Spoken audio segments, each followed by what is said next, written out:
Trump New York civil fraud trial, the verdict. February 16, 2024.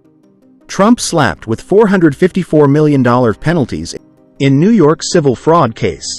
A New York judge has dealt a significant blow to former President Donald Trump, ordering him to pay $454 million in penalties for his involvement in fraudulent practices aimed at inflating his net worth.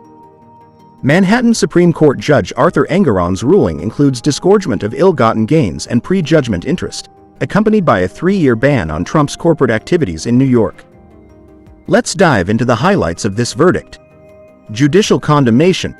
In a landmark decision, a New York judge delivered a resounding blow to former President Donald Trump, ordering him to pay approximately $454 million in penalties for his involvement in fraudulent activities to inflate his net worth.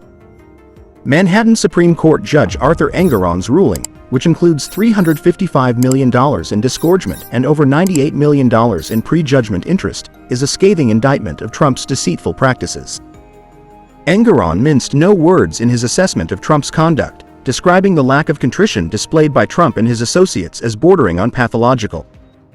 Engoron wrote in the 92-page ruling, "New York means business in combating business fraud." The judge issued the final verdict in the trial, which was conducted without a jury. New York AG James had asked Engoron to ban Trump for life from New York's real estate industry and for $370 million in disgorgement. Engoron unequivocally ordered Trump to pay a staggering sum of $453.2 million in disgorgement and prejudgment interest, leaving no room for negotiation or appeal. Legal ramifications. The repercussions of Engoron's verdict extend far beyond monetary penalties. By barring Trump from holding corporate positions or seeking loans in New York for 3 years, the court has sent a clear message about the consequences of fraudulent behavior in the business world. Engoron's ruling underscores New York's commitment to upholding the rule of law and holding powerful individuals accountable for their actions. This decisive action serves as a deterrent against future corporate malfeasance, highlighting the judiciary's role in preserving the integrity of financial markets. The former president also faces a 3-year ban on applying for loans from financial institutions registered with the state. In response, he stated, "We've employed tens of thousands of people in New York, and we pay taxes like few other people have ever paid in New York," Trump said in remarks at his Mar-a-Lago resort after the ruling. "They don't care about that. It's a state that's going bust because everybody's leaving." Verdict and accountability. Despite Trump's vehement denials, the court's verdict unequivocally holds him accountable for engaging in fraudulent practices to secure favorable loan terms. The ruling exposes the extent of Trump's deception and reinforces the principle that no one, regardless of their status, is above the law.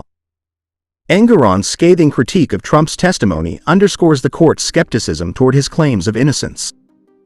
By upholding the verdict, the judiciary affirms its commitment to fairness and justice, setting a precedent for future cases involving financial fraud. James, in a statement celebrating the ruling Friday afternoon, stated, "There simply cannot be different rules for different people. Everyday Americans cannot lie to a bank to get a mortgage to buy a home, and if they did, our government would throw the book at them," James added.